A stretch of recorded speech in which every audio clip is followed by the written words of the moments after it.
Anthony Stolarz has played a really good small sample size of games this year, right? He's not playing every night. He did have to play a lot early because Wall was injured. I don't think you can put Stolarz on Team USA when you have these other guys that have had massive bodies of work. If Stolarz was Canadian, I'd say there's no chance because Canada doesn't have an outright guy, and you need as many number one potential goalies as you can to try to figure it out. But when I look at Team USA and I look at Jake Ottinger and Connor Hellebuck being our 1A, 1B, right? Either way, like those two guys are starting for any country.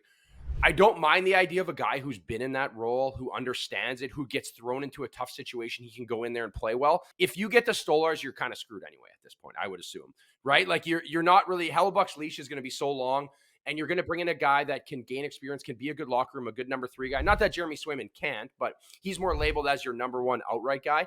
And I also feel like with the way that USA's back end is, like they have a really, really good back end. And I would assume it's going to be predictable hockey, very similar to what he's dealing with right now. The Leafs are doing a good job of protecting him. So I think it would be an easy transition for him going from his, being in Florida, being in Toronto where they're playing well. So I do like that idea just because of the fact you have Connor Hellebuck and Jake Ottinger. So by the time it gets to Anthony Stolarz, you're on your last leg at that point anyway.